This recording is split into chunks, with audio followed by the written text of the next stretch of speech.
Right now on Morning News Now, President Biden on the world stage. This morning, the president set to deliver another major address in France following yesterday's tribute marking the 80th anniversary of D-Day. In their hour of trial, the Allied forces of D-Day did their duty. Now the question for us is, in our hour of trial, will we do ours? We'll have more of the president's message and what's next on his overseas trip. Also this morning, key testimony, Hunter Biden's criminal gun trial, as the widow of his brother Beau details Hunter Biden's drug addiction and the gun at the center of the case. What she said under oath as the prosecution prepares to rest their case. Plus, the West Coast getting scorched. This morning, millions of people from California to Texas under heat alerts. With more triple-digit temperatures expected today, we'll take you to one of the hottest spots. Plus, show you what's in store for the weekend. And we will end the hour with a curtain call for what's now the most Tony-nominated play ever. Joe shares his conversation with the stars of Stereophonic as they share the influences behind this history-making play. This is the play everyone is talking about. It is expected to dominate the Tony Awards in a little bit over a week. So it's a fun conversation to bring with you. How fun is that? Yeah, I know, exactly. History making. Good to have you with us on this Friday. I'm Joe Fryer. And I'm Savannah Sellers. We're going to get started this Friday morning in France, where President Biden will again pay tribute to troops who served during World War II and will use the occasion to draw stark contrasts between himself and his political rival, former President Donald Trump. The president is starting his day in Paris before heading to the coast of Normandy. He's expected to give a wide-ranging speech on America's ties to European allies, the war in Ukraine, and threats against democracy. We're going to bring you those remarks live, which are slated to begin just after 10 a.m. Eastern Time. Yesterday, President Biden was part of a poignant ceremony with world leaders to mark the 80th anniversary of D-Day. In his speech, Mr. Biden touched on the importance of protecting democracy. History tells us freedom is not free. If you want to know the price of freedom, come here to Normandy. Come to Normandy and look. Go to the other cemeteries in Europe where our fallen heroes rest. Go back home to Arlington Cemetery. NBC News senior White House correspondent Kelly O'Donnell is traveling with the president and joins us from Paris. Kelly, good morning. So President Biden started his day there where you are meeting with Ukrainian President Volodymyr Zelensky. What should we know about their meeting? It is ongoing right now, Joe, with the president, the Secretary of State, the Defense Secretary, other top leaders in what we are told is going to be a substantial meeting talking about a new aid package from the United States to Ukraine. President Zelensky has his own agenda for that meeting. He outlined it before reporters who were in the room for a brief part of the meeting, talking about his thanks for the U.S. support, the Ukrainian commitment to stay in the fight against Russia, and some of his hopes for future events and future support. This latest package will be $225 million. The president also acknowledged that there had been kind of a slow process in keeping that aid going to Ukraine, citing the conservative members of Congress who were resistant to that. So this is a very contemporary, in-the-moment example of the larger themes of this trip. In the president and others who have been here for the D-Day commemorations talking about the need to preserve democracy, concerns about threats to that around the world, and certainly Ukraine for more than 2 years now has been experiencing that aggression from Russia and the unrelenting assault from Russia to Ukraine, and they need support, as they say, and Europe has been a partner, and so has the United States. So this is another demonstration of that. We know that back in the United States, there has been some weariness about support for that war, but the president is saying that he will stay with Ukraine, and that support will keep coming. Joe? Kelly, let's talk about the president's speech coming up at 10 a.m. Eastern on the Normandy coast. What do we expect to hear from him today? This is using the location to really highlight what American Rangers, Army Rangers, did 80 years ago, where they were able to scale the cliffs and disable artillery that the Nazis had at the time, and the extraordinary heroism of that, using that particularly uniquely American experience here in France and as a part of the larger D-Day story to highlight the bravery of the Americans 80 years ago, and also to talk about the current threats as President Biden sees them to democracy, whether it's Ukraine, whether it is concerns about what's happening in Israel, and also some of the domestic issues that have been playing out. It's not a political speech. It's not a campaign speech, to be sure. Being overseas, the president typically speaks in larger themes, but it will be easy to see a connection to the election conversation that's happening back in the United States, with the president really emphasizing why alliances like NATO, like the partnerships with other free nations, are important and need to be preserved. That's part of what we expect today. All right, Kelly Joe, O'Donnell reporting from Paris. Kelly, thank you so much. Well, now let's get to Delaware, where federal prosecutors are expected to rest their case today in the Hunter Biden trial. 2 more witnesses are set to be called to the stand in that criminal gun case. The jury heard key testimony yesterday from Hallie Biden, the widow of Hunter's brother, Beau. Hunter had a relationship with Hallie after his brother's death. They were together during the time Hunter Biden purchased the gun that's at the center of this case. We are joined now by NBC News Justice and Intelligence correspondent Ken Delaney from outside the courthouse in Wilmington, Delaware. We are also joined by NBC News legal analyst Danny Savelos, who's here in studio with us. Good morning to both of you. Ken, I will start with you. So Hallie Biden spoke in detail about Hunter Biden's drug addiction as well as her own drug use. Tell us key moments in her testimony. Good morning, Savannah and Joe. That's right. Hallie Biden's testimony was dramatic. It was heartbreaking. It was sordid at times, and it must have been deeply painful for the Biden family. There were 3 big moments. First of all, she talked about the fact that Hunter Biden introduced her to crack cocaine, and she talked about how she was embarrassed and ashamed about that chapter in her life.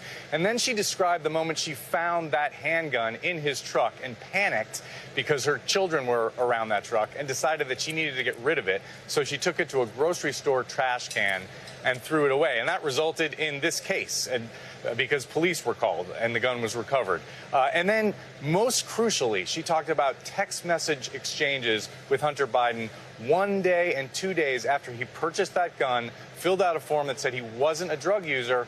And in those text messages, he talked about meeting a drug dealer named Mookie in Wilmington, Delaware, and using crack cocaine while lying on a car. So that's crucial evidence because it goes right to the heart of Hunter Biden's defense that he didn't knowingly lie on that form. And even if he did or didn't knowingly lie, it's illegal, and prosecutors only have to prove that he illegally purchased that gun and possessed that gun while he was using drugs, guys. Danny, let's talk about the defense strategy here, trying to poke holes in her testimony. What was it the defense was trying to do? Well, you take a step back, and this is an unusual case in that most drugs and guns cases, which I've handled a bunch, the prosecution doesn't normally put on evidence that the defendant is an addict because that's not really an element of the burden of proof. This is a rare crime where being an addict is an element. So Hallie Biden, in addition to being involved with actually disposing of the gun, she is a percipient witness. She observed Hunter Biden in the throes of drug addiction. But was it enough? The defense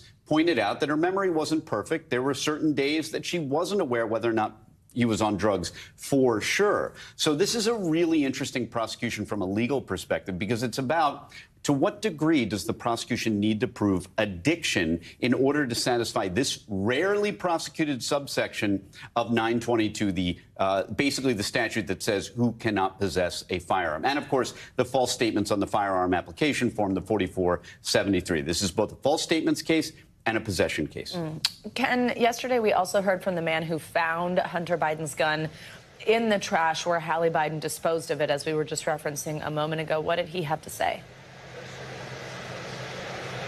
Edward Bannon is 80 years old. He's hard of hearing, so the prosecutor and the defense attorney had to stand right next to him to ask him questions, gave the jury some moments of levity, and described how he was looking for essentially recycled cans and bottles in the trash at this grocery store, and to his shock and surprise, found this handgun and took it home to his apartment. And what's remarkable about that is that if he hadn't found that gun and Hallie Biden had went back to the store as she did to retrieve it, we might not even be here because we may never have known that Hunter Biden bought a gun allegedly while using drugs. So it was a turn of fate, and it was interesting, and it showed that the prosecution is putting on all the evidence here, meticulously establishing all the facts in this case, surveillance video, testimony, and even the 80-year-old man who found the gun. Guys. So, Ken, the defense will soon get its turn to present its case, and Hunter Biden's defense will have to decide whether to call their own chemist as an expert. What should we know about what they are trying to figure out here, Danny. Oh, me, you. yes. I meant for you. You meant me, yes. First of all, Ken Delaney, great point about the amazing but-for causation moments in life. You know, one guy searching the trash can for recycling leads to this massive prosecution of such significance. It's really amazing. The defense moving forward, the prosecution expected to arrest. The defense may call a couple witnesses. I don't expect they're going to call Hunter Biden. They don't really need him. If they can get whatever they need, and I expect they're going to put on evidence that on these particular days, maybe Hunter Biden was doing well. He was out of rehab. He was looking forward to a better life and feeling clean and sober. Because, again, this case is an awkward one. What is an addict? There is a federal statutory definition of addict, but what is an addict to all of us? Too often, the person that we all think is an addict is the last person that believes he himself is an addict. Any of you folks out there with personal experience with that know what I'm talking about. So this is a straight, although this is a prosecution that's brought under a statute that's prosecuted all the time, this particular addict or unlawful user part, a little difficult to prove. Danny and Ken, thank you both very much. A federal judge is now ordering former top Trump White House advisor Steve Bannon to report to prison within the next few weeks for defying congressional subpoenas. Bannon is set to start serving his 4-month prison sentence on July 1st after he was found guilty of 2 counts of contempt of Congress. Bannon was convicted in July of 2022 and sentenced more than a year and a half ago for defying subpoenas from the January 6th House committee, citing executive privilege as his defense. Well, that sentence was put on hold while he went through the appeals process. Bannon can also still appeal this ruling from the judge that he must report to prison. You might remember this is the same sentence that is currently being served by another former aide to Mr. Trump. That's Peter Navarro.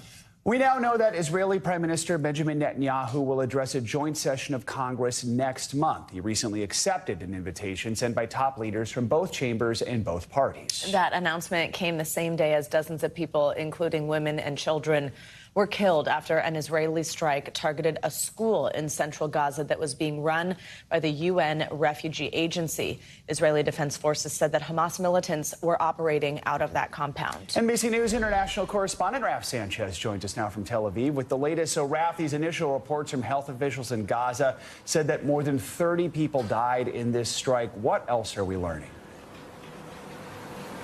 So, Joe, hospital officials are telling us the final death toll is 40 people killed in total in that strike. And of those, more than half are women and children. Now, the Israeli military says it targeted that United Nations school in 3 very specific classrooms where it says that operatives from both Hamas and Palestinian Islamic Jihad were hiding. They say some of those operatives directly took part in the October 7th terror attack.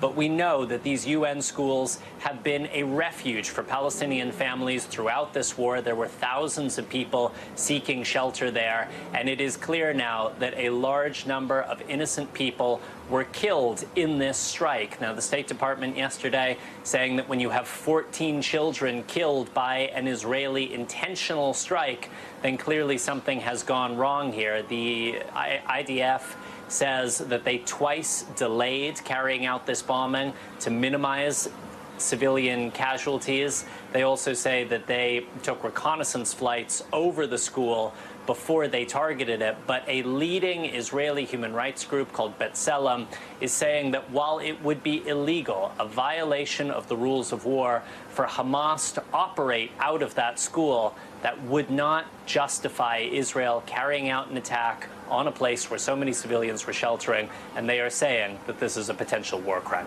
Guys. Raf, let's talk about that invitation by Congress in July that Prime Minister Netanyahu has now accepted. Let's talk about the moment that this comes at for him to be coming here, addressing Congress. What kind of message do we expect when he does come? So, Savannah, I think it's going to depend a lot on the reality on the ground in the Middle East when he arrives in Washington in mid-July. If it looks like what's happening now, where you have Israeli strikes on UN schools, where civilians are being killed in large numbers, I think he is going to get a pretty frosty reception from large portions of the Democratic Party who are very, very upset about the level of civilian casualties, very upset about the lack of progress towards a ceasefire. If by mid-July, late July, there is a ceasefire on the ground in Gaza. I think that takes a little bit of the domestic political tension out. And guys, you know, I almost hesitate to say this, but things are heating up between Israel and Hezbollah, the powerful Iranian-backed militant group in southern Lebanon. Prime Minister Netanyahu has said he is prepared to launch a military offensive into Lebanon to stop attacks from that country. And so if there is a full-blown war going on between Israel and Hezbollah by late July, you know, it would be a very different situation and a very different political context in which the Prime Minister would arrive in Washington. Guys. Raf Sanchez. Raf, thank you so much. Let's turn now to the extreme heat searing the country, bringing record high temperatures. The intense heat continues today across the Southwest, with millions from California to Texas under heat advisories. NBC News correspondent Liz Kreutz joins us now from Phoenix with the latest on this heat wave. Liz, good morning. So Thursday was a record-setting day for Phoenix, with the city reaching 113 for the first time this year. What are they expecting today, and how are they coping with this? Yeah. Hey, Savannah. Hey, Joe. It's rough. And I think the thing about that 113-degree day, yes, folks here are used to temperatures like that in the summer. It's just how early it's come. It is the hottest it has ever been this early in the year here in Phoenix. And we're seeing that in other cities nationwide as well. Las Vegas at 111. That also broke a record for the hottest so early in the year. In fact, the excessive heat warning in effect here has come nearly a month earlier than it did last year. So there are cooling centers open here at recreation centers, senior centers, libraries for folks. There's one open 24/7. We're here at an active fire station right now, where the fire department is taking on new tactics to try to deal with some of the heat-related emergencies that we see. In fact, a record 645 people died of heat-related emergencies last year, just here in the Phoenix-Maricopa County area.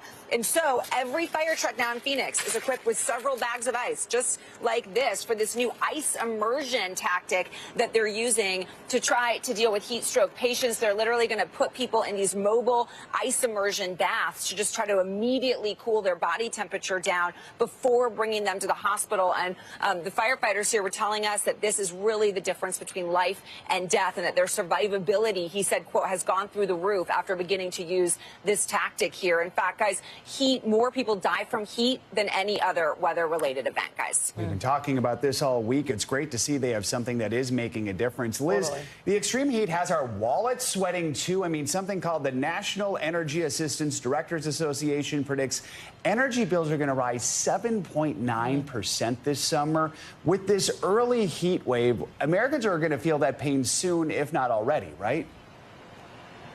Yeah, there's absolutely a financial toll for this extreme heat, especially last summer here in Phoenix. There were 31 days straight of 110-degree temps or higher, a record heat wave. And so people are blasting their AC. That is the only way they can really survive in their home. But their electricity costs are going through the roof. I interviewed a woman, a 30-year-old woman here, who talked about the financial toll that takes on her. She's budgeting year-round to try to prepare for this. Last summer, she said that she discovered with her and her dog, kind of through trial and error, that they could keep the thermostat in her home at 83 degrees, which is pretty sweltering still, but that was sort of what they could tolerate and manage. And so she would keep her thermostat at 83 in order to kind of keep her costs low. Here's what she told me. So what has it been like just with the massive heat wave that we saw last year coming into this year? Basically, we were managing the heat last year because it was very expensive, and like, this is a tiny house. It's only 940 square feet, but it's still costing me on the high end $220 per month to cool it. And now this woman actually said that to try to lower the cost this summer, she paid $4,000 to have her home retrofitted and insulated in a way to try to help keep the home cooler. So we'll see if that works, but still a pretty costly investment for her. Oh my gosh, you hear 83 degrees. Wow, that's what she can tolerate. I mean, that's really saying something. Liz, of course, this heat also means wildfires, and we know fire crews were battling a fire already west of Flagstaff yesterday. What do we know about how that is going?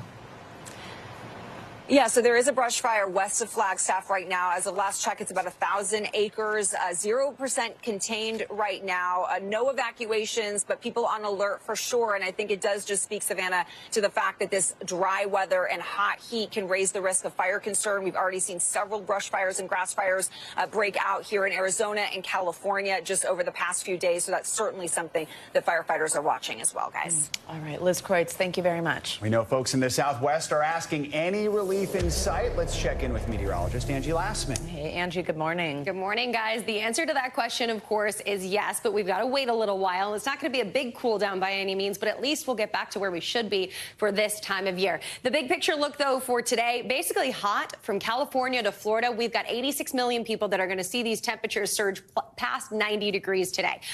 As far as the triple digits, that's about 14 million people, and it's mostly confined to parts of the Southwest, stretching from Texas to California. You see some of those major cities of Las Vegas, Phoenix, Albuquerque in there.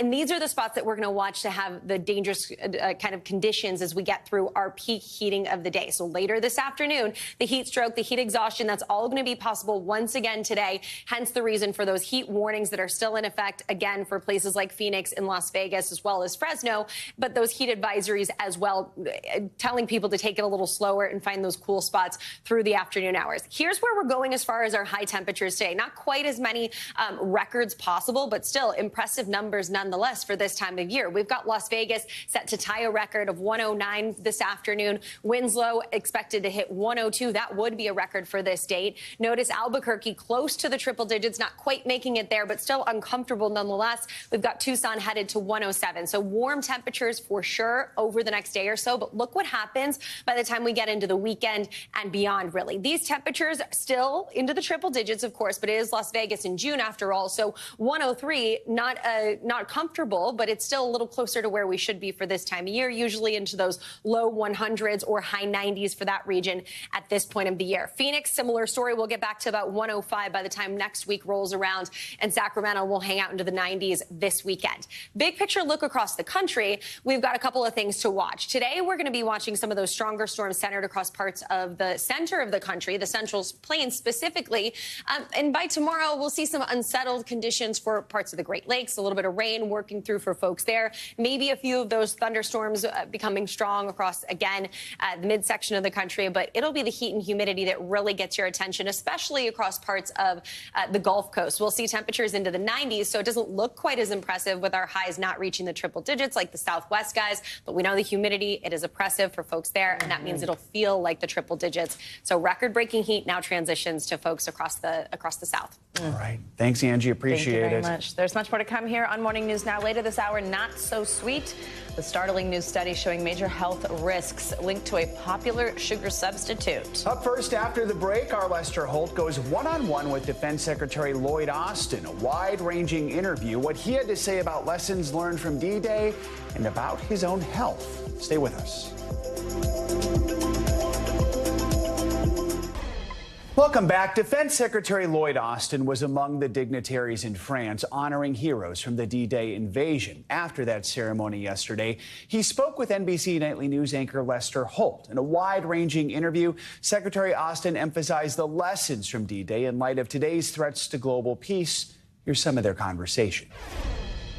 It certainly is a reminder of how important it is to contest aggression and to contest tyranny. We can never forget to be grateful to those men and women who gave their lives here. We can never allow the memory to fade, because if we do, I believe that we'll be headed down a very dangerous path. You're on the European continent where war rages in Ukraine. We saw recently the U.S. Congress begin to show signs of wavering support for Ukraine. What does that portend, and what's the message to American allies? I've seen bipartisan support for Ukraine throughout. Ukraine matters, and you've heard us say this a number of times, not just for Ukraine and not just for Europe, but it matters to the world. It certainly matters to our security. So. But U.S. support has been incremental. Why not just untie Ukraine's hands and give them everything they believe they need to win this war? You know, I've been in touch with my counterpart from the very beginning on a weekly basis and discussing what their needs are, what kind of training they need, what kind of weapons and munitions they need. And we provided that. But can they win? What we want to see at the end of the day, Lester, is a democratic, sovereign Ukraine that has the ability to defend its sovereign territory and deter aggression. And I think they can certainly be successful at that. And Mr. Secretary, I would be remiss if I didn't ask you about your health. I know you recently had another treatment related to your prostate cancer that required you to temporarily transfer authority. How are you doing right now, sir? That treatment was not related to the cancer. It was something that we had planned. But to answer your question, I'm doing fine. My doctors are taking good care of me and cancer-free at this point. Those are great words to hear, I'm sure, for you and your family. Secretary, thank you so much for taking the time to talk to us. Safe travels. Well, thanks, Lester. Good to talk to you. And our thanks to Lester Holt for that interview. Let's get to some international headlines now. The Sudanese army is vowing to retaliate after a deadly attack by rebel forces. NBC's Matt Bradley joined us from London with that and more headlines. Matt, good morning. Hey, good morning, guys. So some somber news out of Sudan, where more than a year of civil war is once again taking a massive toll on rural civilians. Sudan's military, as you said it would deliver a, quote, harsh response against the so-called rapid support forces that pro-democracy activists accused of killing more than 100 people in an attack on a village Wednesday. Now, pro-democracy activists said Sudan's army had failed to protect the villagers in the latest such raid of several by these rapid support forces. Now, that's a paramilitary group. They've been fighting against the government for more than the past year, trying to unseat the country's president. Now, here in Britain, the Prime Minister, Rishi Sunak, is in the full throes of a parliamentary election, but he's already having to apologize. He's facing criticism after he left D-Day anniversary celebrations one day early. Now, Sunak gave his main speech, but then he left to return to Britain before the main event, which featured lots of foreign dignitaries and heads of state, in order to record a TV interview. So Sunak said he cares deeply about veterans, but rival politicians are still attacking him, saying that he's effectively putting his campaign against his country, ahead of his country. Now, finally, it might be hard for folks over here to believe it, but the USA actually beat Pakistan in cricket, that quintessential game of Britain and its former Commonwealth colonies, and they did it all in Texas, of all places. Now, Pakistan, which is actually ranked 6th in the world, lost to the US, which is ranked 18th in the world, in the T20 Cricket World Cup. Now, the T20 is a bit of an abbreviated game. Normally, cricket runs very, very long. The U.S. had never competed before in this T20 World Cup, and it may now stand a chance to qualify for the Super 8 round of the tournament, but they have to beat India first, and India is ranked #1 in the world. Guys. This is how the cricket craze is going to start here in America now. Yeah, exactly. Right. We'll see. We'll Bradley, see. Starting in Texas. Yeah. Thank you very much, Matt. Coming up, disturbing new developments in the Gilgo Beach murders. The suspect now facing additional murder charges. The new evidence just revealed by prosecutors. Plus, is a ban on Juul now up in smoke after the FDA reverses its decision? We'll tell you that and more when we come back. You're watching Morning News Now. We are back with new murder charges in the alleged Gilgo Beach serial killer case. Also, prosecutors revealed details about the horrifying notes they say they found on the suspect's computer. NBC News correspondent Emily Cicada has the details. Just weeks after investigators revisited the home of the Gilgo Beach murder suspect, Rex Heuermann is facing new murder charges, now accused of killing a total of 6 women over the past several decades. Prosecutors pointing to what they believe is the 60-year-old architect's planning document to methodically blueprint his kills. Why is the planning document critical to the investigation? This planning document crystallizes and encapsulates his intent for the commission of these murders. Namely, he intended to murder these victims every step of the way. Unearthed in March, the document goes into excruciating detail with apparent tasks to complete before, during, and after killings. Things to remember reads, get sleep before hunt, and consider a hit to the face or neck next time. A body prep checklist includes a note to remove head and hands. Another section lists problems, citing DNA, tire marks, fingerprints, witness, and hair. It was hair recovered from the victims' bodies that prosecutors used to tie Heuermann to the murders of Sandra Castilla, killed in 1993, and Jessica Taylor in 2003. Parts of her remains were discovered within a mile of the suspect's other victims, the so-called Gilgo 4. Taylor's family fighting back tears. This year has been 21 years since she was taken from us, longer than the chance that she got to be alive. The DA is not ruling out the possibility of more charges against Heuermann, confirming that he is considered a suspect in a 7th killing as well. Heuermann continues to plead not guilty. Back to you. Emily Cicada, thank you very much. For more on this, let's bring in former FBI special agent and professor of criminology, Dr. Brianna Fox. Good to have you with us. So prosecutors announced these 2 new murder charges, and there are now a total of 6 women dating back to 1993 that he's accused of killing. When you see that one of the murders he's now been charged with dates back more than 30 years, what goes through your mind? What does that make you think? Well, first of all, thanks for having me, and I'm so glad that they're able to make even more arrests and link this suspect to potentially more unsolved cases. One thing that this duration of the murders suggests is, well, they essentially found with the document how much planning and effort went into these cases. He was trying to be very premeditated, prevent law enforcement from ever finding the victims. He also targeted vulnerable victims. He made it very difficult to get these cases solved, but it really speaks volumes that we're finally being able to link them all together. Let's talk more about that gruesome and methodical planning document that was allegedly recovered. Walk us through what that does for authorities in their investigation to have something like that with so much detail. I mean, it's great for prosecutors. I'm sure a jury will be extremely interested in seeing this. But it was also useful for a long time, unfortunately, I think, to the suspect that was engaging in these killings. Obviously, it was a living document. He was adding things, learning things, editing it. So as he was committing these crimes and saw what he liked or what he didn't like, he was able to essentially get better at killing, which was very bad for these victims and community. But now that these cases are getting linked to him, I think it's going to be great for the prosecutors. You know, I want to ask, Suffolk County DA Ray Tierney said several references were made to this book about the FBI's Mindhunter. Those were included in the planning document. Here's a picture of what prosecutors say was Heuermann's well-used copy of that. If he did, in fact, review this book, what sort of insights or advantages could investigators have been gained from studying these methods?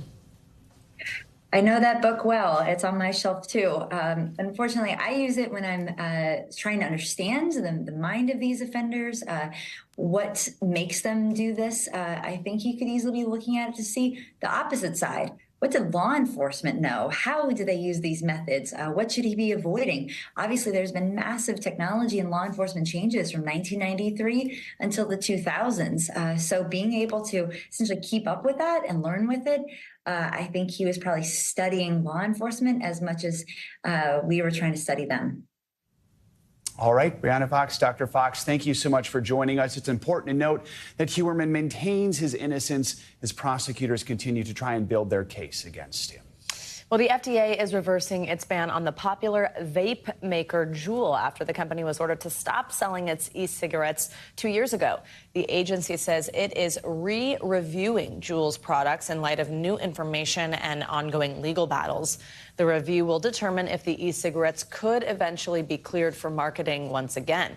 Juul was originally banned over a lack of safety information related to potential public health risks. It was also largely criticized for targeting teens and young adults after vaping reached a record high among high school students back in 2019. Now, despite the scrutiny, Juul has maintained its spot as one of the top vape makers in the U.S. The company says it remains confident in the quality and substance of our applications, and it believes a full review will deem its products meet the national safety standard. Let's stay on public health news. New research from the Cleveland Clinic is prompting a renewed warning from doctors regarding sugar substitutes.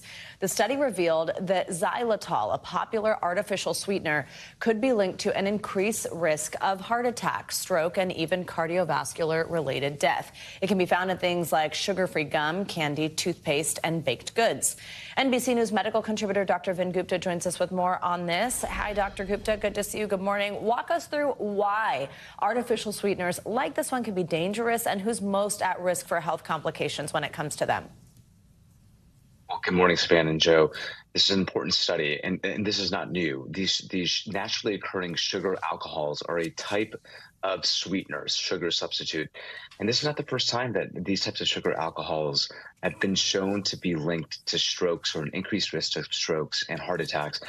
To your question, what happens in the body, it appears that these substances actually activate platelets of a type of cell in our body and cause blood clotting. And that's really what ends up happening. For whatever reason, in higher quantities, blood clots are more likely. When this happens in the arteries around our heart or in our brain, that's when we have serious consequences. So that's what we think is happening. Some health experts say this study does have some limitations. Is it a major cause for concern? What do people need to know, especially about sugar substitutes like xylitol? Well, I think with any sugar, whether it's table sugar, Joe, or whether it's these sugar substitutes, really the poison here is in the amount. So if you have an excess of any of these varieties of sugars, that's the problem here. Xylitol in chewing gum is in such low quantities is probably not going to cause any health risks. To your point on limitations, so these studies didn't really ask those questions. It showed a link, a correlation, but it didn't show that there was a direct causation. So it's important to call that out, and that's why that's such a great question. We don't know if this is directly causing an increased risk of strokes, but we think that there is a link here. And this is also a trend of studies showing this link. So there's probably something real, but again, dose matters. Lots of any of these additives, that's when you run into problems. Let's talk about what people should do about this if you're hearing this and you're concerned. I know checking ingredient lists before you're going to buy packaged goods or foods is a good one. But also, is there a way to know how much sweetener is in a product or a way to kind of replace these replacements for sugar? My advice generally is if you're not diabetic, moderate amounts of table sugar is actually totally fine. This is something that we need for our bodies to live. But Savannah, to your point, what are actually safer, healthier options? We keep hearing about artificial sweeteners like sucralose, aspartame. Now these potential sugar alcohols as not being healthy. In 10 years, who knows what evidence we'll be talking about. So opt for honey, again, in moderate amounts. Opt for something like monk fruit in moderate amounts. Those are no health risks associated with them in moderate amounts. We don't think that we have these potential risky side effects like heart attack risk with these types of sugar substitutes. So that's what I would recommend. But again, moderation is the key. Dr. Vin Gupta, always great to have you. Good information. Thank you so much. Coming up, the Boston Celtics now one win closer to making history. We're going to have more on their hot start against the Dallas Mavericks in Game 1 of the NBA Finals. And speaking of history, how broadcasting legend Doris Burke shattered the glass ceiling at last night's game. Stay with us. You're watching Morning News Now.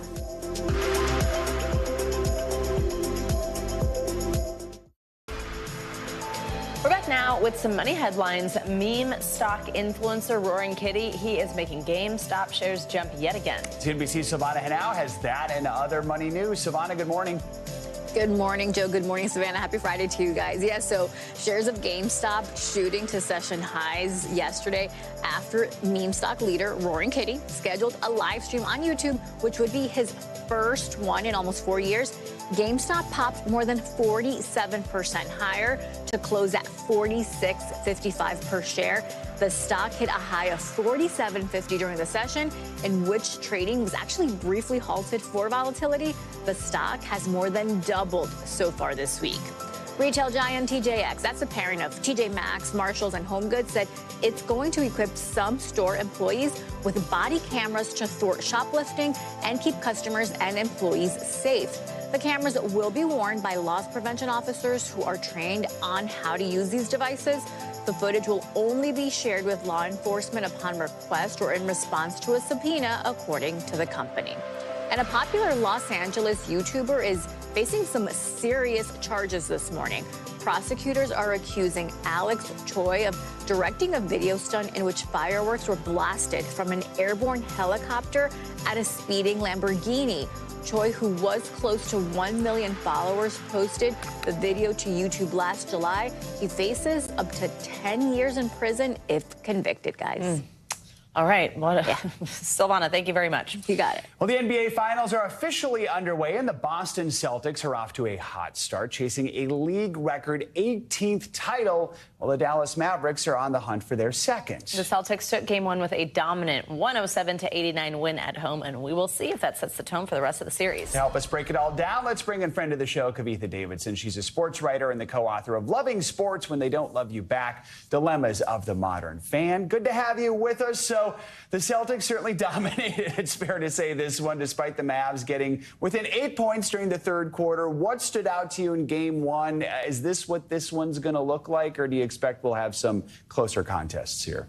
Yeah, I do expect some of this contest to be a little bit closer, and we can talk about why that is. But honestly, going into this series, you knew that Boston was going to kill you with its depth, and the X factor was going to be Kristaps Porzingis coming back from injury, hadn't played in more than a month, and he was absolutely the X factor here. You know, at one point, Boston's up by 29, and Porzingis puts up 20 points, and he's doing everything on the offensive end. That calf injury looks totally fine, but he's also going up for 3 major blocks. You know, throwaway blocks at the rim, and he completely changes the tenor of this team. This is the deepest team in the league. They really kill you on all sides. You had 6 different players in double figures, and as you said, they were absolutely dominant over the Mavs. So with the Celtics at nearly full strength now, with Porzingis back, I mean, just talk about how much of an impact that can have on the rest of the series, and whether you think the Mavs will be able to slow them down or not. Yeah, I mean, honestly, you obviously saw the impact of KP and the impact of having as much depth as they do have. But one of the key factors here was also their defense. Their defense was incredible. And I think their approach to this game was let Luka Doncic score 30 points. That's totally fine. But let's shut down the rest of the team, including Kyrie Irving. And that's what they did. I do think going forward, you're going to see closer matchups, because I don't think you're going to see Kyrie shooting as terribly as he did, quite frankly, last night. He was 0 for 5 from 3. He was only 6 for 19 from the floor. So I think that that's going to make the difference if Kyrie can bounce back. Let's talk about some history. Legendary broadcaster Doris Burke called last night's game, becoming the first woman to serve as a game analyst for a championship game in one of the 4 major professional U.S. sports leagues. How big of a deal was this? How much does this inspire you, adding to her already decorated career? Yeah, I mean, one of the 4 major men's professional sports leagues, I will clarify. But Doris Burke she's a game changer. She is a trailblazer. I was lucky to work with her when I was at ESPN. And, you know, she has set the tone for all of us coming after her. You know, I think Rachel Nichols once said that the reason people like she and I have the benefit of the doubt from fans is because of people like Doris Burke. And that's the impact that she's had. And by the way, at the age of 50, in an industry that is not forgiving to older women, she is absolutely an inspiration. Oh. And 50 is not old. It is absolutely not. Kavitha Davidson, always good to have you on. Thanks for joining us this morning. Thank you very much. Coming up, Art, Life, and Rock and Roll, a new play making history and taking Broadway by storm. Up next, my conversation with the stars and musicians behind Stereophonic about what it's like to be part of the most Tony-nominated play ever and how their own musical influences help prepare them for the show. Our curtain call is up next. This is Morning News Now.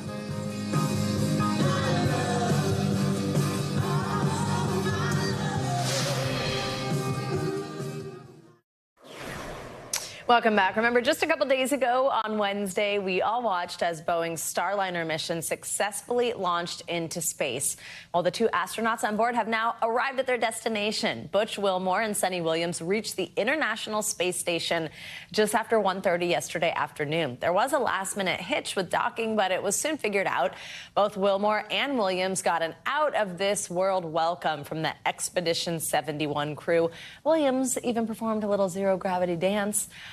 There it is. The station is now home to 9 astronauts. Just amazing that we saw them take off the other day. There they are. They made it all good. So happy for them. And I love that dance. That's awesome. I know. It's all cute. right. Let's end this hour with the curtain call, your front row ticket to Broadway and beyond. With 13 Tony nominations, Stereophonic is now the most nominated play in Tony history. That includes a nod for Best Original Score, a category that usually only features musicals. This play is about a rock band making an album, so music does play an important role. I sat down with 2 of the show's Tony-nominated stars, Eli Gelb and Juliana Canfield, plus the man who wrote the music and lyrics, Will Butler, formerly of the band Arcade Fire. The interview took place on their stage. The scene, a recording studio in Northern California in 1976.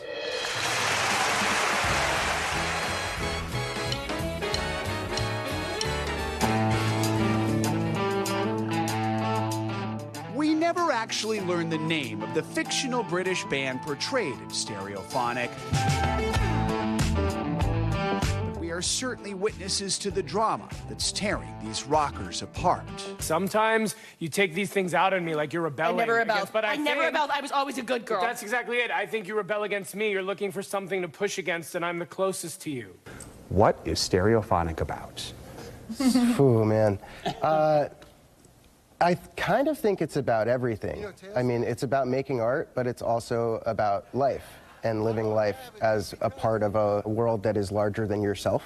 It's about a band making a record, but it's also about, it's an epic. It's a very classical epic in some ways, like the Iliad, where you have people that you might think of as demigods, as like 70s rock gods. And kind of like the Odyssey in that it just takes a long time for them to get done what they want to get done. Yeah. It's just like years at sea, trying to get home. Inside this recording studio, the band is making their second album, while outside, their first record is climbing the charts, launching them towards superstardom. And they can feel that pressure. So could Will Butler, who was tasked with writing the play's music and lyrics. In the end, he got a Tony nomination for Best Original Score, which is rare for a play. How much pressure did you feel knowing this couldn't just be any music? This had to be like the music for a band that was about to become superstars. It was really funny. It's really dumb.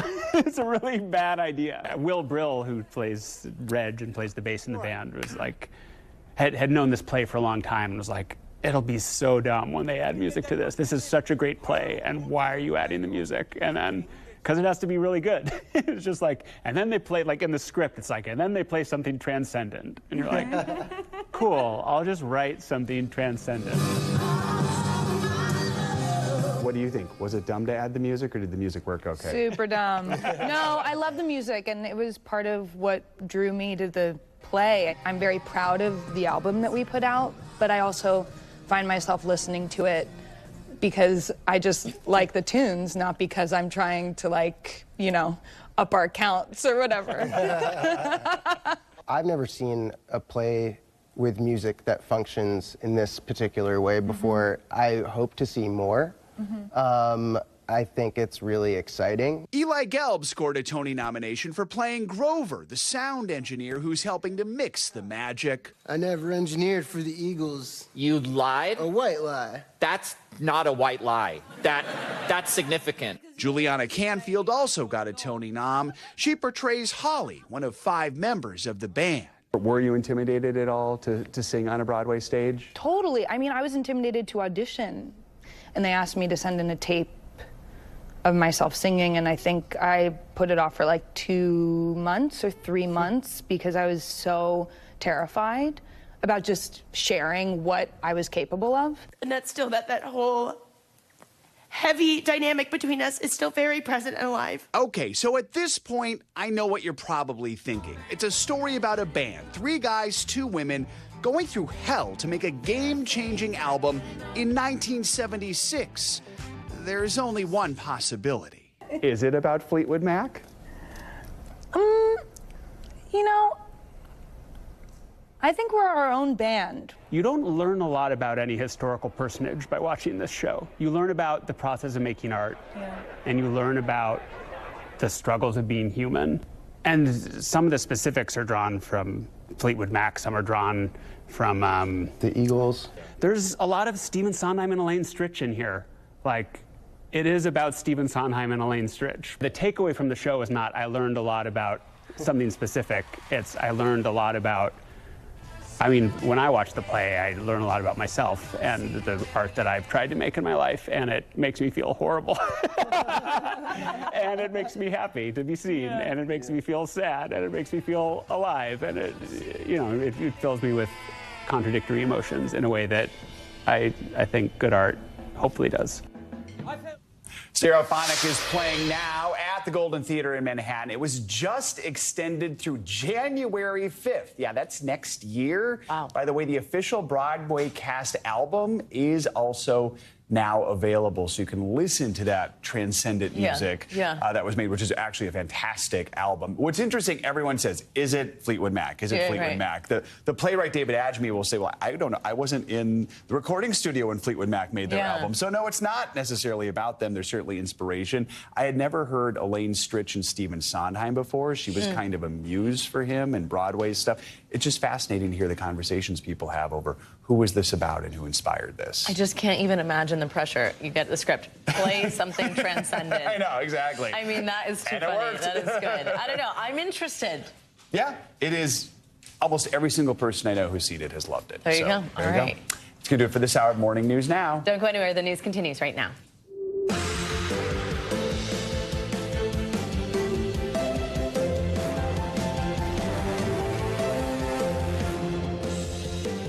Good morning, and guess what? It's Friday. I'm Savannah Sellers. I'm Joe Fryer. Right now on Morning News Now, heat wave havoc, sky-high temperatures scorching millions of Americans from Florida all the way to California. The sweltering heat even causing some Trump supporters to collapse at his Phoenix rally yesterday. How firefighters are working to try and keep people cool. On the world stage, an international show of diplomacy on the heels of historic D-Day commemorations. President Biden meeting with Ukraine's President Zelensky this morning in Paris with a massive new aid package as the world remembers one of history's greatest military operations amid two ongoing global conflicts now. We are covering it all.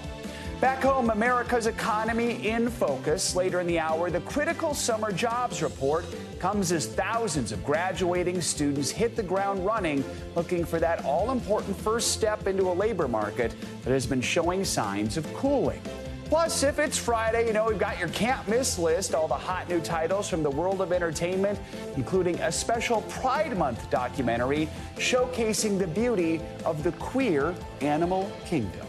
Even the animals are celebrating Pride. Also, I say it every week, but lots in our can't miss list that I want to watch this weekend. Exactly. That's the idea. Keep you busy if you're going to be inside. We're going to begin this hour with the extreme weather and the sweltering heat wave. Yeah, this morning millions are still under heat alerts as the extremely high temperatures continue to scorch states from Texas to California. The record high temperatures made their way to Arizona yesterday, with Phoenix, get this, recording its first 113-degree day of the year already. NBC News correspondent Liz Kreutz joins us from there, from Phoenix, with more. Liz, good morning. Hey, guys, good morning to you. Yeah, that 113-degree day here in Phoenix was the hottest ever this early in the city. So several cities nationwide breaking records for that right now. Just this heat coming so early in the year. We're here at an active fire station right now where they have implemented this ice immersion tactic that we've been talking about, where every fire truck is now equipped with bags of ice like this to deal with heat stroke patients. In fact, more people die of heat every year than any other weather event.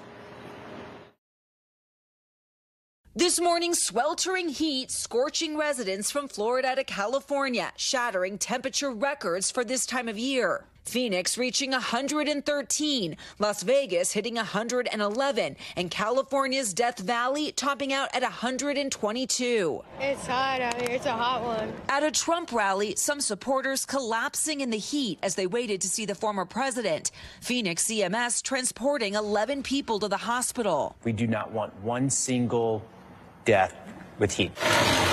After Maricopa County's record 645 heat-related deaths last year, fire officials are now immersing heat stroke victims in large bags of ice. Firefighters tell us these bags can be the difference now between life and death, and that often patients are so overheated that by the time they reach the hospital, all of the ice on them has melted. When we have those patients at 104 degrees, it rapidly cools them down. Near Flagstaff, firefighters battled the Bravo fire and its massive smoke plume. The blaze made worse by super dry conditions. The extreme heat taking a financial toll on residents, too. Air conditioning is a lifeline when you're living here. Yeah, you can't live without it. But it's so expensive. Camille Rabbani says her electricity bill got so high last summer, she kept her thermostat at a stifling 83 degrees for her and her dog Riggs to cut down on costs. This, as a new report finds every month in the last year was the world's hottest on record. Now, as folks deal with the record heat here, parts of the East Coast yesterday, guys, got pounding torrential rain. Here in Phoenix, though, these crews, they are ready to respond to heat-related emergencies today. Triple-digit temperatures are expected again here today with that excessive heat warning in Phoenix through tonight. Guys. All right, Liz, thank you very much. Stay cool. Let's stick with weather. We've got meteorologist Angie Lastman here with the Now forecast. That's right. Angie, what's in store for the weekend? Guys, we still have some heat that we're going to track. Good morning to you. Happy Friday. Unfortunately, across parts of the Southwest where Liz was just talking about, yes, they're still going to be dealing with a pretty hot day ahead with 20 million people remaining under these heat alerts across this same region that's been dealing with the heat for days and days. So Las Vegas, Phoenix, Tucson, Albuquerque are all still under those alerts as we gear up for another oppressive day with temperatures for many of those locations into the triple digits and potentially record breaking. We've got Albuquerque headed to 98 degrees, maybe not quite a record, but still uncomfortable today. Tucson, not quite a record at 107 for your high today, but still it's going to be a warm one for you. We've got El Paso headed to 107, Lubbock headed to 101. So the triple digits are still in play and those above normal temperatures are still in play across that region. We'll see some minor improvements in some spots like Phoenix here as we get through the next couple of days, getting back to more typical temperatures for this time of year, but that's still triple digits or at least high 90s for a lot of these places. Notice Grand Junction, Albuquerque, all into the 90s for tomorrow. We're going to switch gears, though, and look for the record potential to be focused across parts of specifically Florida, but extending out towards the Gulf Coast. We've got New Orleans, Gainesville, Melbourne, West Palm Beach, all with the potential to see some record highs as we get through the weekend. So not only are we going to start to see a little relief for the Southwest, but we start to heat things up across parts of the Gulf Coast, and that means that 90s across the board for a lot of these spots. We've got 93 on tap for New Orleans. As we get into Saturday, 101 is what it will feel like. Of course, this region is something that we'll have to, is a place where we'll have to deal with that really oppressive humidity too. So 95 in Tampa for your high on Saturday. That means it's going to feel like 104. We've got triple-digit heat index values for Miami too. So Saturday plans definitely in the state of Florida. You're going to want to have the AC cranked up. If kids are going to be playing outside, you want to get those frequent breaks in, find some shade. We've got 92 for Miami as we get into Sunday and feeling like 105. Triple-digit feels like temperatures from New Orleans to Jacksonville, Orlando as we wrap up the weekend there too.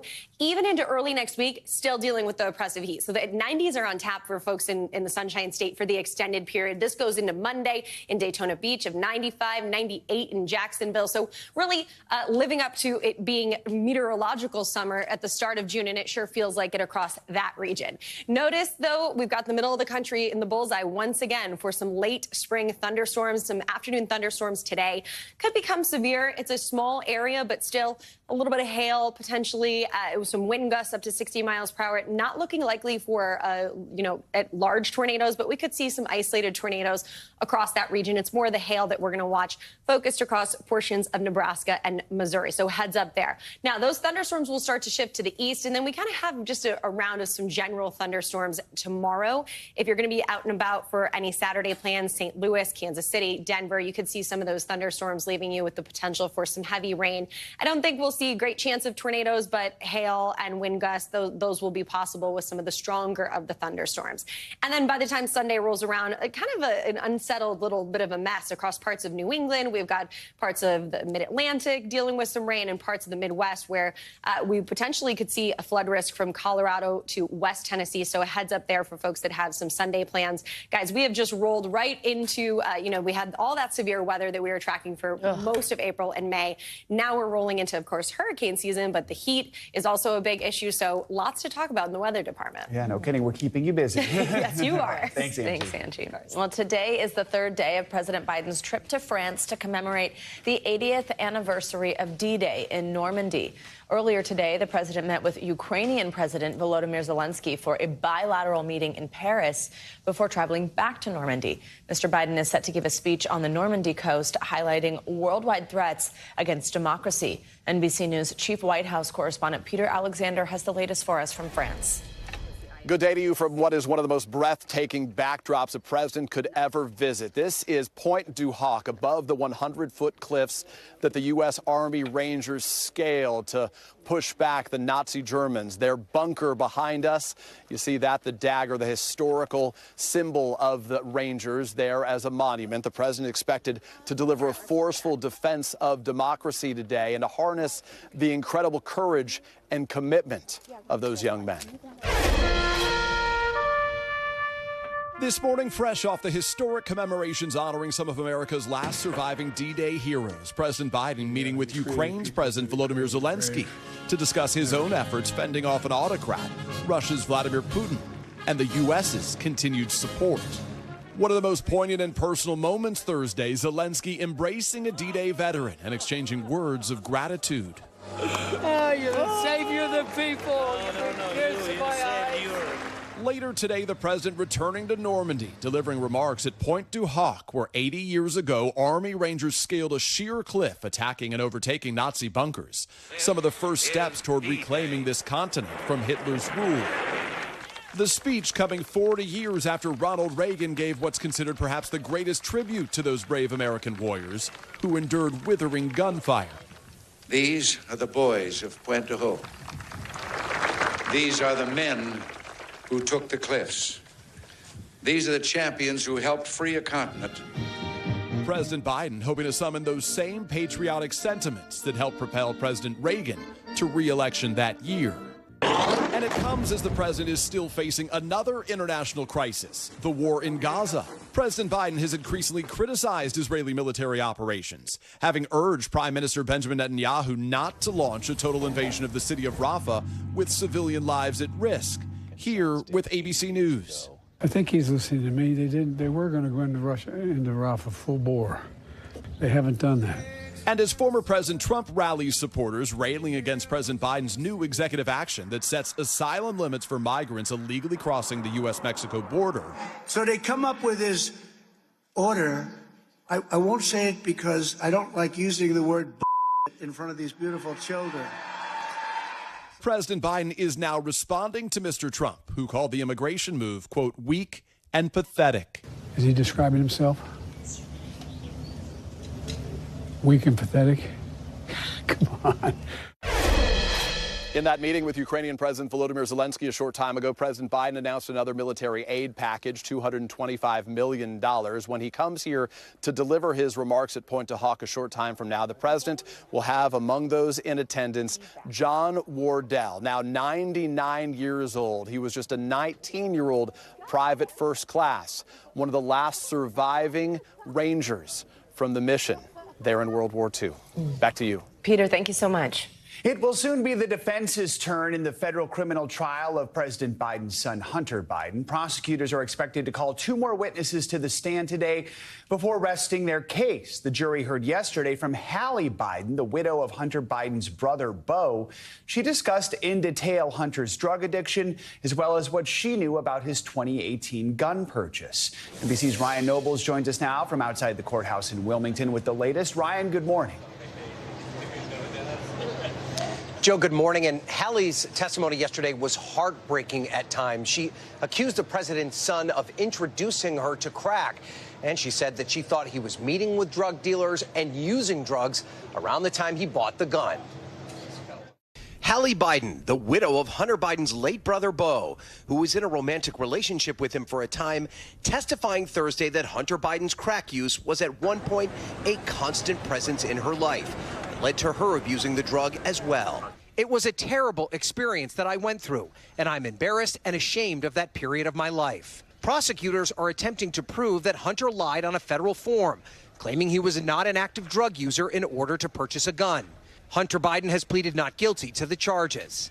Hallie capturing the attention of the jury, outlining her relationship with Hunter, saying she would sometimes accompany him to buy drugs, and saying she saw Hunter with crack balls the size of ping pong balls. She said she had a pattern of searching his car, finding drug remnants and the gun. Hallie, seen here in this surveillance video played in court, found the gun in Hunter's truck and then drove it to a nearby grocery store to throw it away. She said she got rid of the gun because, quote, I didn't want him to hurt himself or my kids to find it and hurt themselves.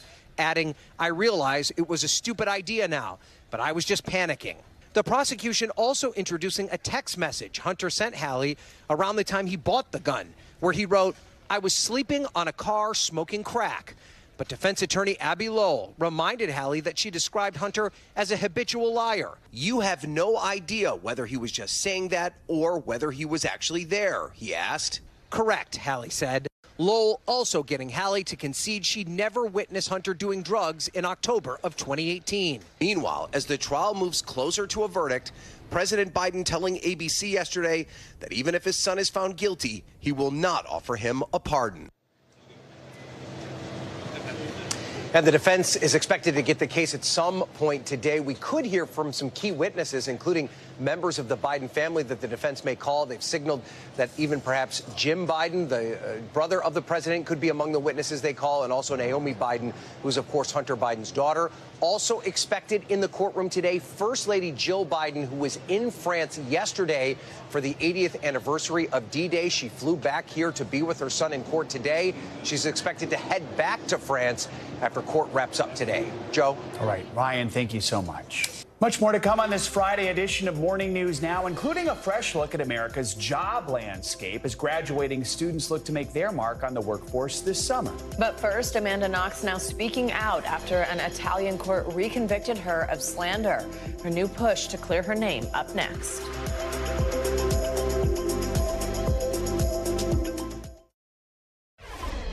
We're back now with more on Amanda Knox's reconviction for slander. Yeah, Knox returned to an Italian courtroom Wednesday, hoping to clear her name in a case linked to the murder of Meredith Kercher, but instead was found guilty again. Now she is speaking out and vowing to keep fighting. NBC News correspondent Stephanie Goss joins us now with more. Steph, good morning. Good morning. The saga that began for Amanda Knox with the high-profile murder of her roommate in the small town of Perugia nearly 17 years ago is still not over. This morning, Knox remains defiant, saying she will appeal the new slander verdict against her all the way to Italy's Supreme Court.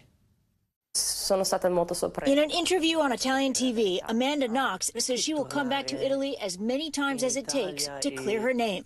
Speaking in Italian, she insists, I am a victim. I didn't slander anyone. In a retrial earlier this week, the Seattle native was found guilty of slander for accusing bar owner Patrick Lumumba of killing her roommate Meredith Kercher in the days after the 2007 murder.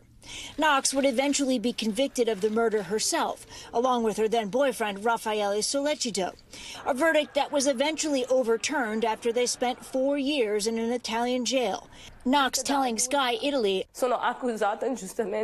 I have been unjustly accused, 4 years in prison as an innocent. From the beginning, I just wanted to do the right thing and tell the truth. Knox says she didn't sleep the night after the verdict and that she is upset but determined, calling the court's decision an injustice. Also speaking out in her own podcast. You know, this is 17 years that I've been wrongly convicted of this crime. And I was 20 years old when this happened. And I've just been living with this open wound and with this incredible stigma.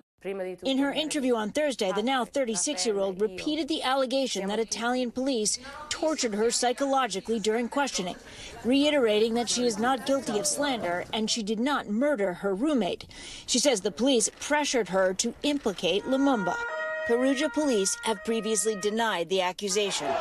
The crime made international headlines for years. 21-year-old Kircher was sexually assaulted and stabbed to death in the house she shared with Knox, the young women studying abroad at the University of Perugia. In the podcast, the toll that the nearly 2-decade-long ordeal has taken clearly heard in Knox's voice. I can live with it. I will survive this, and I'm going to keep fighting it, but it's hard. The Seattle native says she just wants to live her life, and she hopes when she raises her children, they will see her strength, adding that she was lucky to have, guys, the support that she had with family and friends. It's interesting, though, when you hear her talk, there also seems to be this resignation that she may have to deal with this in the aftermath of everything for her entire life, possibly. Yeah, and she realizes that, too. All right, Stephanie, thank you so much. You're welcome. Thanks. Let's get you more international headlines. France is renewing its support for Ukraine in its war with Russia. NBC's Matt Bradley joins us from London with that and other world headlines. Matt, good morning. Hey, good morning, guys. So France's support, as you just mentioned, it's coming at a critical time for the Ukrainians, just as they appear to be losing some ground in eastern Ukraine.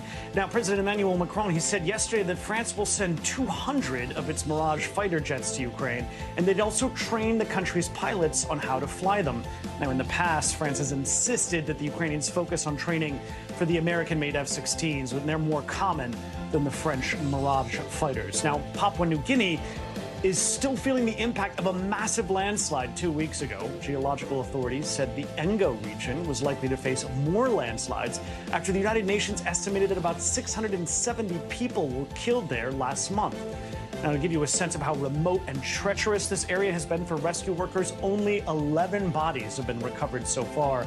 That's after some 2,000 people are thought to have been buried alive.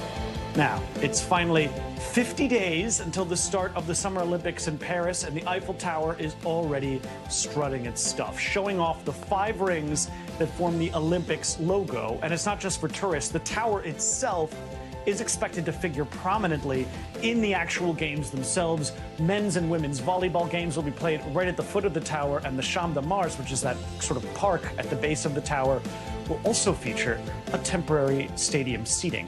Guys, just the best backdrop. It's going to be the best. All right. Matt Bradley, thank you. Thank you. Well, coming up, bugs. They're what the buzz is all about this summer. From screaming cicadas to swarms of giant soaring spiders. Yeah, they can fly.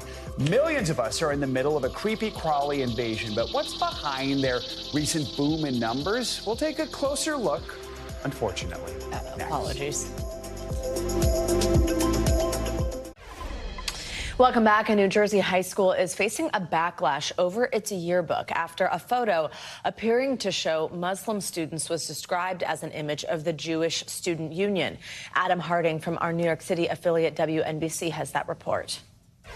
People are very upset, and they have the right to be. Outrage in East Brunswick tonight over the high school yearbook. It's this page now getting all the attention. Notice the students' names listed next to their various clubs. Now look at the Jewish Student Union. There are no names listed, and the photo, the mayor says, it appears to instead be of Muslim students not affiliated with the club. It sparked a lot of outrage in the community because it's hard for most people to fathom how that could have happened as an accident. With hundreds of copies now in circulation, the city is calling for a full investigation into how this happened. But it's downright upsetting and outrageous for you not to call out an act for what it is. It is an anti-Semitic act.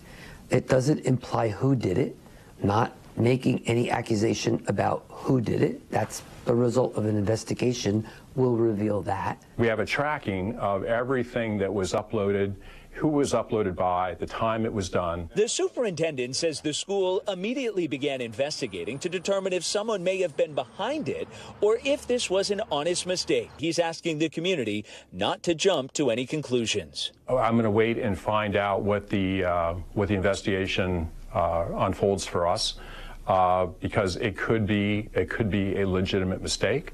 But I don't want to call it anti-Semitism. Have you heard from any concerned Jewish students or families in the wake of these photos? I have been quite a few emails, quite a few posts to social media. The backlash has been swift, with the district now scrambling to replace the yearbook. Being somebody who graduated from East Brunswick and went there K through 12, you know, we're a very diverse community who appreciate and love everybody, no matter religion, race, sexuality, or anything. So, you know, it's definitely something that is unacceptable, and I hope that they investigate it and look into the root cause and figure out exactly what happened.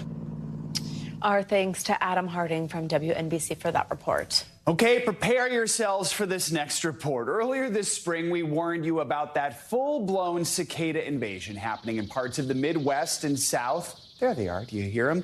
Well, for weeks, people haven't been able to escape these insects and that unmistakable sound. NBC News correspondent Maggie Vespa drew the short straw. She joins us now from outside of Chicago with more on the summer bugs.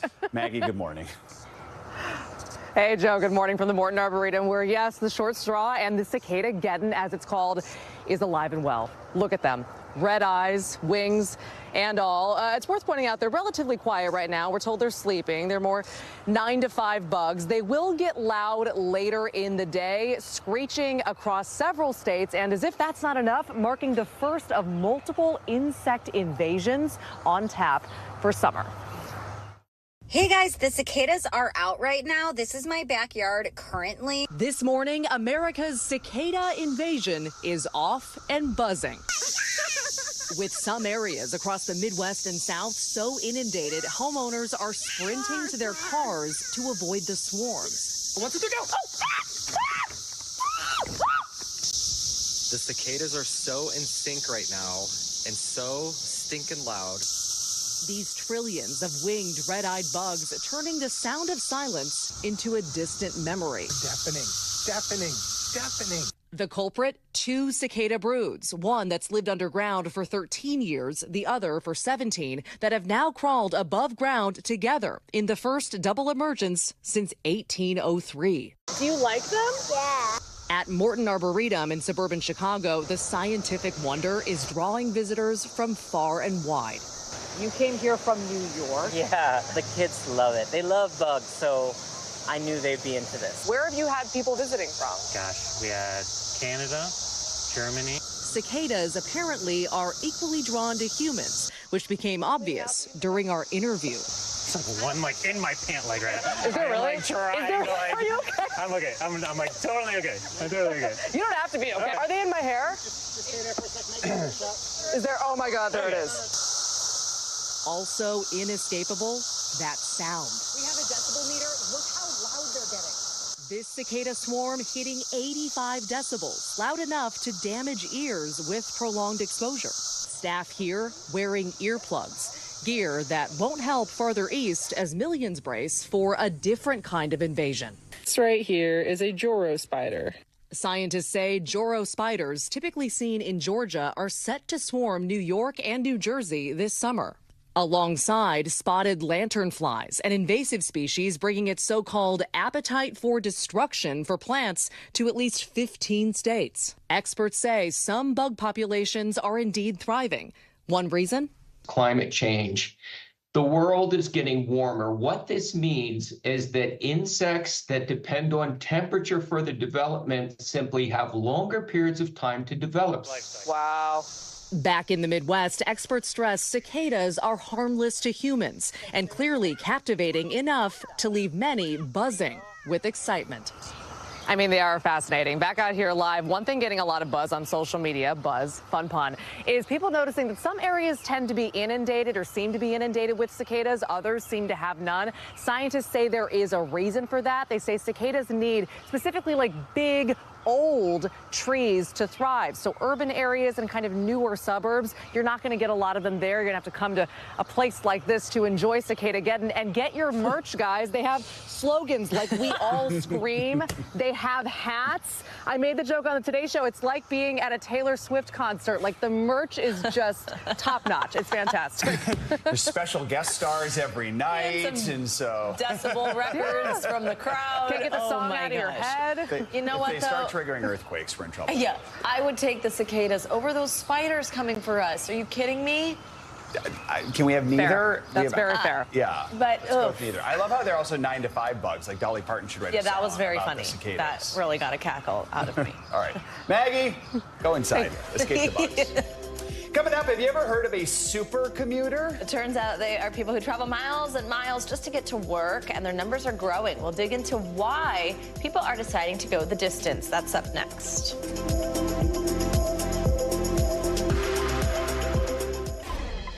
Back now with a look at the demand for the iPhone in China. CNBC's Beijing bureau chief Eunice Yoon met with some gray market vendors to get their take on the new iPhone 16 and the challenges they see for Apple in China. Anyone in China whose livelihood depends on demand of Apple products is well aware of this electronics market called Huatianbei. The mall sits in Shenzhen, near the border with the city of Hong Kong. This marketplace has long been a barometer of iPhone demand. For years, many gray market sellers have sourced Apple's newest product releases from Hong Kong and found ways to have them carried across the border to be sold here all over China, where the iPhone traditionally fetches higher prices. Vendors tell us that nearly all of the Apple products on this floor are brought in from Hong Kong. Upstairs is where distributors from the rest of China sell their excess inventory.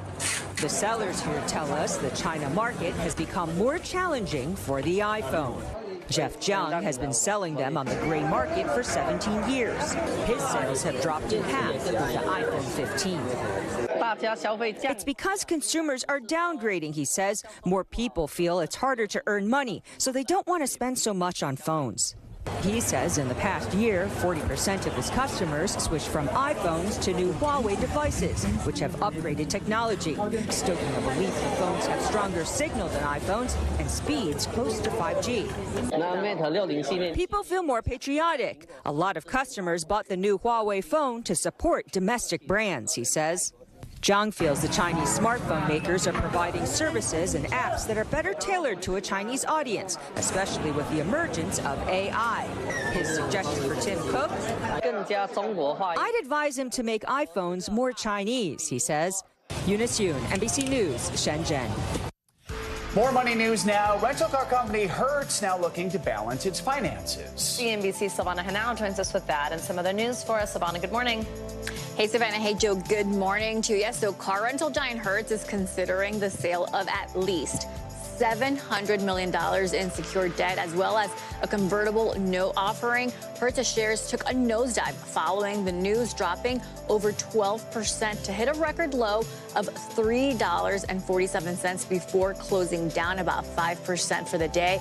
Financial advisors are actively contacting potential investors, but final decisions on the size and terms of the debt issuance are still pending. Starbucks has a plan to boost company sales after a challenging quarter. The coffee chain announced on Thursday that it's teaming up with Grubhub. Right now, the partnership is only available in a handful of states, but the company expects it to be available nationwide by August. Prior to the Grubhub partnership, customers could already order Starbucks items via DoorDash and Uber Eats. And the iconic San Francisco home used to depict the Tanner residence from the 1990s sitcom Full House is for sale. The iconic home in Lower Pacific Heights, that's an affluent San Francisco neighborhood, just hit the market for $6.5 million. The 3,700 square foot home features 4 bedrooms and 3.5 bathrooms. The property was most recently sold in 2020 for over $5 million, guys. I feel bad for people who live in that neighborhood because it is overrun with tourists. It really is. Right. I was one of them at one point. Me too. Silvana, thank you. Appreciate it. Sure. Well, just this morning, we are getting the latest jobs report coming out of the Bureau of Labor Statistics for the month of May. 272,000 jobs were added last month. That far exceeds the expected amount. These numbers are a shock for the economists who predicted a cooler month of job growth. Unemployment and wage growth were also higher than expected. So what does this all mean for the economy the rest of the year? Here with us, of course, to break down everything we're seeing in this new report, NBC News business and data correspondent Brian Chung. Brian, good morning. So as we said, 272,000, much higher than expected. What does that tell us about the current state of the economy? What it tells us is that the jobs market is still roaring. Jobs are being readily added to this economy at a fast clip. Again, that 272,000 figure, that's how many were added in the month of May. That's much faster than the 175,000 that were added in the month of April. April, the Bureau of Labor Statistics actually looked back at that number and said this number was actually even lower than they had originally thought. It was 175. They revised that to 165,000, which raises the question, okay, well, where do we see the job gains in the month? And how does it compare to what Wall Street economists had expected? Well, Wall Street economists only expected about 190,000 to be added in the month. And again, what we got was about 272,000. That would make that bar somewhere around here. So you'd have to go back to about March to see a number higher than that. And when it comes to industries that we've been seeing those job gains, healthcare adding 68,000 jobs in the month, government adding 43,000 jobs in the month, construction, so these are blue-collar jobs as well, gaining about 21,000, and then leisure and hospitality, bars and restaurants, this has been a big driver of job gains post-pandemic. Broadly speaking, 42,000 jobs added in the month. These are the big sectors that saw a lot of the gains. So the Fed, we know, is still trying to battle high inflation. What do these numbers tell us about that? Yeah, well, when it comes to the Federal Reserve, they're looking at this and going, okay, well, it's good that people are getting jobs. The big story for them is getting inflation down. And the inflation side of this jobs report comes from the wages side of things, right? How much are people getting paid in those jobs that they're getting hired in? Well, this report told us that wages on a year-over-year basis, May of this year compared to May of last year, wages went up by 4.1%. That's a little faster than in previous reports that the Federal Reserve has gotten from this particular report. But the good news is that this is outpacing inflation. So yes, inflation is higher, right? Prices at the grocery store, Target, Walmart are all up. But when it comes to wages, at least that is compensating for how much higher prices are. The story was flipped. Inflation was way outpacing wages for most of the post-pandemic period. That story flipped around the spring of last year. We also saw a slight uptick in unemployment as well, not 4%. What can you tell us there and how those two things can exist together? Yeah, well, lucky for you guys, I do have a chart for that as well. So when we take a look at the overall unemployment rate, right, you take a look at that massive spike during the pandemic, over 15%. Crazy to even think about that at this point in time. But look, basically since then, we've been below 4% for almost the entirety of that post-pandemic period following the recovery, right? So again, yes, it did take up to 4%. If you kind of draw the dot there, it's basically not noticeable. The last time we touched the 4% mark was technically in January of 2022. So it's been about 2 years since we've seen an unemployment rate around 4%. But when you consider that the previous report in April, the unemployment rate was 3.9%, going up to 4% is basically just a tick. We'll have to monitor that, but certainly not anything worth panicking over. So, Brian, this year's graduating class, college seniors, they're now entering the workforce, looking for that first job, if they haven't found one already. Give us an outlook, how hopeful this job market looks for them. Yeah, well, we get another glimpse of just job openings and how many jobs are being posted in the form of the JOLTS report. This is the Job Openings and Labor Turnover Survey. And what that told us in the month of April was that there were about 8 million job openings in this country. If you look at pre-pandemic levels, right, because COVID kind of jumbled everything up, the steady state of how many jobs were usually available to people was around 7 million. So there are more jobs open now than there were pre-pandemic. The question is, what sectors are you looking at? We know that white-collar work, specifically in the tech industry, has been very difficult over the last 2 years. Could be more difficult there than, say, in jobs like construction. But again, it depends on what type of major those graduates are carrying out of the school. Brian, we appreciate you reading in, getting us up to speed quickly this morning. Thank you. Speaking of jobs, Stanford University researchers are highlighting a growing group among U.S. workers. They call them super commuters. Yeah, those are people who drive more than 75 miles one way to get to work. And that number has actually gone up 32% since the pandemic. Nicholas Bloom, one of the co-authors of that report from Stanford University, is here to explain more of the findings. He's also a professor of economics at Stanford. Professor, good to have you with us. So, I mean, those are some steep commutes. Wow. Why are so many people willing to make that trek? Yeah, these are punishing journeys. So more than 75 miles, you're looking at about 2 to 2.5 hours each way. So why are folks doing it? It's basically work from home. So if you go back to 2019, you came in every day. Did you want to drive for 2.5 hours each way? Very few people did that. By now, we're seeing a big rise of hybrid. So, you know, you're working from home Monday, maybe Friday today. You're probably only going in 2-3 days a week. And so what you think is, I can put up with that longer commute, that longer journey in return for a bit more space. So I think folks are trading off fewer days of horrible commuting in return for a little bit more space. Think in particular, you know, you're in your 30s, 40s, you've got young kids at home, you need somewhere for them to play, somewhere for you maybe to have a home office. Professor, how exactly did you do this? How did you figure out, like, how commuters, how long their commutes are, how this is going up, and where are you seeing the biggest changes in people's commutes? Yeah, so I've been studying work from home for almost 20 years and talking to, thousands of managers, employees. And I was hearing this just on the grapevine for so many of them about these massive commutes. So working with Alex Finnan, who's another Stanford researcher, we got data on millions of car journeys from satellite data. And what you can see is this surge, as you mentioned, it's gone up by about a third of folks driving more than 75 miles a day. Where's it happening? It's happening particularly in big, expensive cities.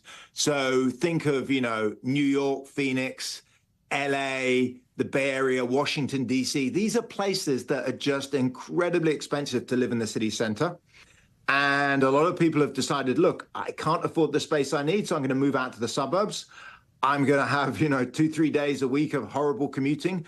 But in return, I'm going to get a bigger space, bit of, outside space for myself. I understand one of your next steps in research is to dig into the commute changes in smaller cities. What do you expect to learn, and what does all this mean for the future of in-office culture here in America? Yeah, so there's a couple of things we're looking at. One is smaller cities. The other thing interesting we've been looking at is what people are doing when they're working from home. So some of the data is showing there's a surge in playing golf during the week. So folks are, of course, working from home, but they appear to be, tripping out to go play golf, maybe a bit, pickleball, going to home improvement stores. So, it's a kind of fun study. You can see what's going on in people's home lives and their working lives. In terms of office culture, the office market's clearly weak. We know that office, blocks are struggling. Oddly enough, because so many people want to come in on Tuesday to Thursday, it's hard for many companies to totally get rid of the office. So, in a sense, they'd love to, but, it's not much use to them having it empty Friday, Saturday, Sunday, and increasingly Mondays. So it hasn't been as devastating as you'd think. Spending is down in city centers. So, the suburbs are booming and the city centers are quiet, but it's not as catastrophic as you might predict. Oh, all right. Professor Nicholas Bloom, thank you so much for your time this morning. Appreciate it. Yeah, fascinating conversation.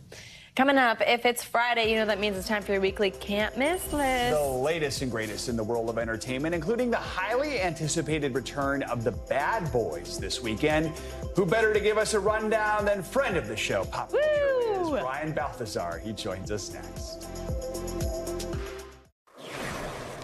Welcome back. Christmas just came early for fans of Dolly Parton and Broadway, my two favorite things. It's because a Dolly Parton musical is now in the works. The country queen announced that her new musical, Hello, I'm Dolly, get it, will debut on Broadway in 2026 with Parton herself. She will write the show's score featuring her biggest hits and new songs. In a statement, Parton said, quote, "You'll laugh, you'll cry, you'll clap, you'll stomp. It truly is a grand old opera." It's pretty clear no slowing this gal down. Yeah. 2 weeks ago, she announced a new album and a docuseries coming out this November. She just keeps on going.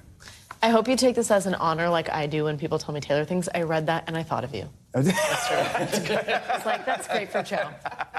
All right. I think people congratulate you. Yeah, You're like, thank you. This morning, I thought about being like, hey, did you see this? And when somebody asked me if I saw Taylor, I'm like, yeah, duh. You obviously don't understand. All right, this morning we're getting a preview of an NBC News exclusive interview with Celine Dion. Today's Hoda Kotb sat down with the legendary singer to talk about her battle with stiff person syndrome and the impact it's had on her life. What was happening to your voice when you were trying to sing and... It's like somebody's strangling you. It's like somebody's pushing your larynx, pharynx this way. Oh. So it's like you're talking like that, and you cannot go high or lower. It gets into a spasm. It started here. Yeah. No, okay, it's Yeah. gonna be fine. But it can also be in the abdominal, can be in the spine, can be in the ribs. But it feels like if I point my feet, they will stay in an, or if I cook, because I love to cook, my fingers, my hands will get in a position. Like they're my cramping. feet, it's Kind of. cramping, but it's like in a position of like you cannot unlock them. Ah. I had broken ribs at one point because sometimes when it's very severe, it can break a some spasm ribs as so well. hard that it can break a rib? Wow, you can catch Hoda's full interview with Celine next Tuesday on Today. Fascinating. Finally, this hour, it's Friday, which means it's time for our weekly can't miss list. We've got a roundup of this weekend's movies and shows, of course, that you just can't miss. And joining us today is our friend, entertainment journalist and pop culture expert, Brian Balthazar. Brian, good morning. Good morning. Thank you very much for joining us. Thank you. Let's start with a big budget one. Yes. Bad Boys Ride or Die. I've already been seeing headlines. Right. Will Smith, Martin Lawrence. This is 4 years since the last installment, 2 years since the Oscar slap. I'll get to that in a second, but they're hoping, including his agents are hoping that this is the one that rejuvenates his career. In fact, they've already been, according to the Hollywood Reporter, putting out calls to try and lock in another role so they can kind of ride the wave of the success. Incidentally, there is a slap scene in this movie. Imagine that. Yeah, where he's on the receiving end of some slaps. So an interesting wink and a nod to that. They're thinking it might get 30 to 40 million this weekend, which isn't great, but the summer box office isn't great. So it'll be interesting to see what happens. But it's an interesting action buddy comedy where they're the ones now being framed. They're in trouble instead of the ones finding the bad guys. They might be the bad guys. Or aren't they? Ooh, are they? I'm guessing the they bad aren't, boy? but let's find out. All right. Another movie, Hitman, starring Glenn Powell. This one was at the Toronto Film Festival. Netflix said $20 million. We want it. How is he making all these movies, though? He cranks out movies faster than Oreo cranks out new flavors. There's two of them. Right. So this is, when you take out a hit on someone, Savannah, there's someone who's like going to be the hit guy, and it's a cop, right? So he plays the role of this kind of fake hitman. He's always in disguise. It's getting great reception, both on Rotten Tomatoes from the critics and from viewers. I see some questionable wigs in there, like with the disguises, but nonetheless, it looks. People are really loving it. It's on Netflix, so I think it's going to be worth checking out. It's going to be on the top 5. They do love Glenn Powell. They just like looking at him. He's got this vibe of the funny comedy romance. He's like the it guy right now, in the same way that Sydney Sweeney is the it girl. Like she's the it boy. And crazy, that one's Wild True Story. Right. Another one that's based on a true story, Am I Okay? Coming of age movie. Tell us about this. Right. This is really great. So Dakota Johnson stars in this, and we remember she was in Madam Web, and she didn't seem very happy about it. This is the movie. Watched it. Right. She was right. This is the movie she's supposed to be making. This is a coming out story, a coming of age story, a 30-something woman who's starting to explore whether or not she's a lesbian, and she's taking an online survey there, which is very funny. Directed by Tig Notaro and Stephanie Allin, her wife. And this is their directing debut, and it looks so good. It looks heartfelt, funny in all the right ways. I think it's the start of a really great directing career for the two of them, but also just a great story. Oh, that's great. I love Tig Notaro, so that's cool. And that's on Max. Speaking of, it's Pride Month. Happy Pride. And Peacock has a new documentary called Queer Planet. Right. The movie refutes the claim that same-sex couples don't exist in nature. What are we talking about here? It kind of examines sex and gender in nature, including like I got to make sure I get this right. A clownfish that changes its sex, pansexual primates. It also mentions flamboyant flamingos, but I think that's just alliteration. I'm flamboyant. What does that mean? I put the flaming in flamingo. But in any case, that's on Peacock, and it's actually really an interesting study because it also then makes you question the people that question sexuality in humans if animals are also having these variances. I feel like the wheels are really just off the wagon. It's always. And I'm totally here for it because it's Friday. Okay, finally, let's talk about Under Paris on Netflix.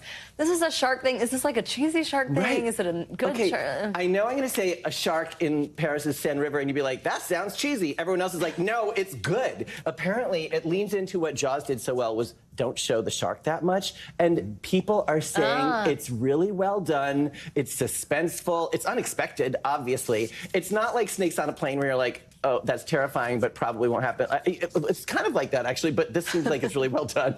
And so, look, I mean, come on. I'm getting Jaws vibes there. This is the kind of stuff I like, but I watch with one eye, kind of shielded. I might watch this tonight. Yeah. I don't know. Oh, you're going to be watching Glenn Powell, right? Come on. Olympics organizers, though, are like, don't watch. I like Glenn Powell, but I really love sharks. We're both on Netflix, right? Back to back, double showing. Brian, thank you very much. Thank you. And that is going to do it for this hour of Morning News Now. Don't go anywhere. The fun and the news continues right now.